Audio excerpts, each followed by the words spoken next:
Okay, solving linear problems using graphing.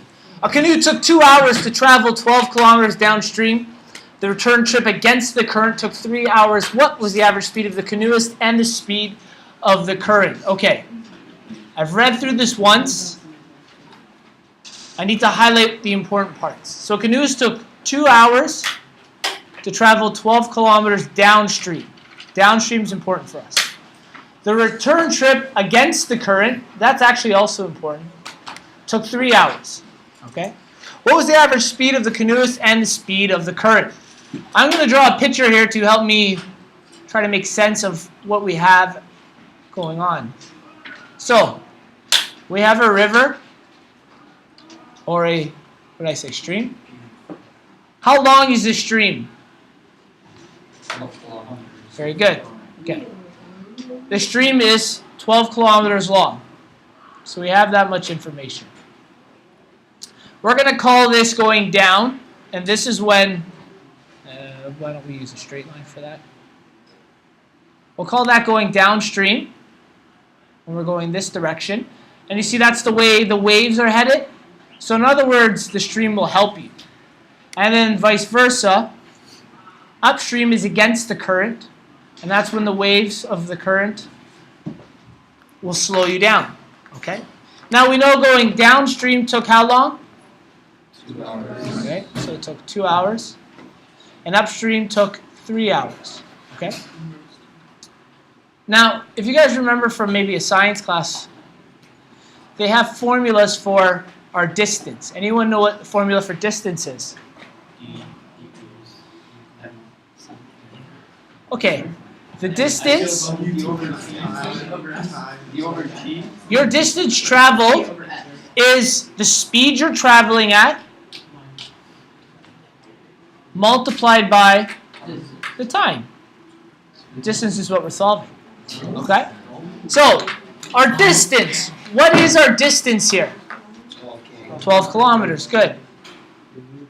The speed is something we're trying to figure out. And we know we're going to have two different equations. We have the one going downstream and the one going upstream. So we know we're going to be multiplying by 2 hours and by 3 hours. Now speed is the tricky part here.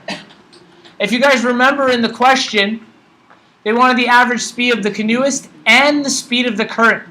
In other words, what they're saying is there are two forces working here to determine your speed. There is how fast you are paddling, and if it was a place with planes and wind, it would be how fast the plane's moving. So that will be our paddle speed. So what we're going to say is let x be speed of canoeist.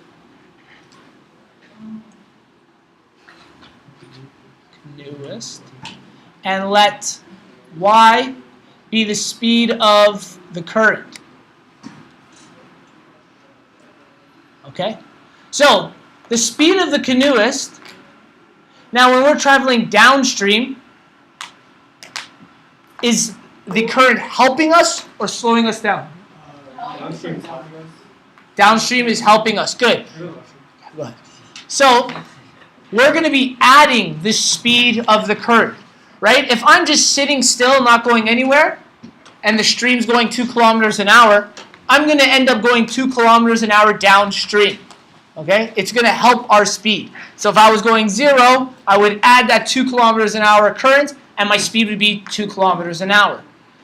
Speed going upstream is a little different. It depends on the speed I'm traveling at, and is the current helping or hindering us? It's slowing us down, hindering us. So it's going to take away from our speed. All right? So if I'm traveling 5 kilometers upstream, and the stream's going 2 kilometers down, I'm only going to get a speed of 3. Okay? 5 subtract 2 gives me a speed of 3 going upstream. What is C? C's are, oh, sorry. It's the current, but you're right. I said I was going to call it Y. Thank you. That's a great job, buddy.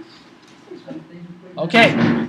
So, we now have our two equations. Now, these look very different from what we're used to looking at. So, I'm going to distribute. I'm going to use my distributive property to set these up. So, equation 1, 12 is equal to 2 needs to be multiplied by both terms. And then same with equation 2, 3 needs to be multiplied by both terms. So we're going to get 2x plus 2y. And we're going to get 12 equals 3x minus 3y. Now, I said I was going to solve this one by graphing. We'll go through this same example again, and we'll do it through substitution and elimination also.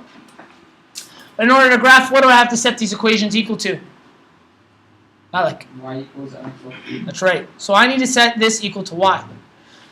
In order to do that, I'm going to move the term over. So I'm going to get 12 subtract 2x is equal to 2y. And then to get y by itself, I divide everything by 2. We're going to get 6 subtract x. Okay? Equation 2, same idea. 12 subtract 3x. I move the x over. It gives me negative 3y. I divide everything by negative 3. And we're going to end up with y is equal to positive x minus 4. Okay?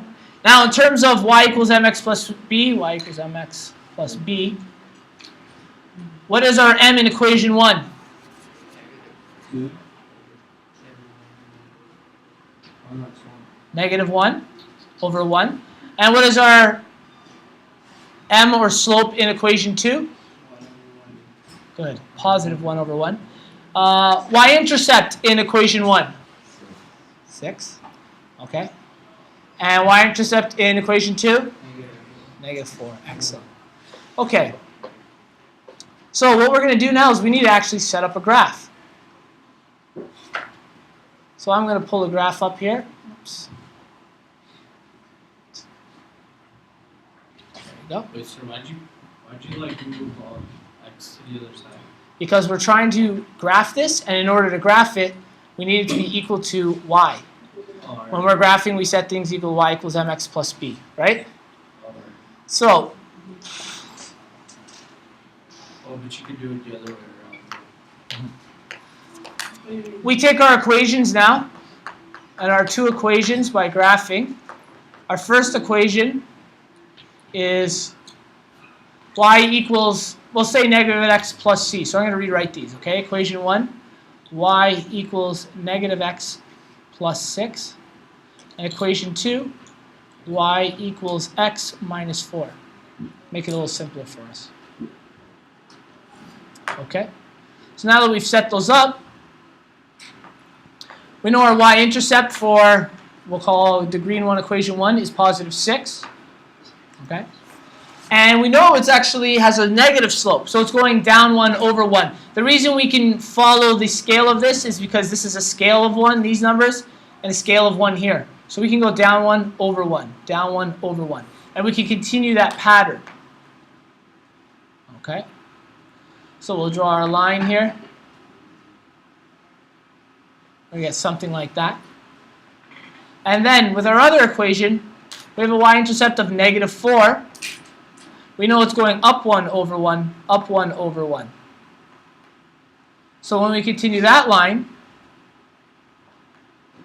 we end up across here. Now, very important. What did we label things? We said x was the speed of what? Canoeist. Okay? And y was there for the speed of the current. So our x value is what here? 5. 5, good. And our y value? 1. So according to this, our canoeist was traveling at 5 kilometers an hour, our coordinate being 5 kilometers an hour, and the speed of the current was 1 kilometer an hour. Okay? 5 kilometers an hour, a canoeist. And 1 kilometer an hour for the current.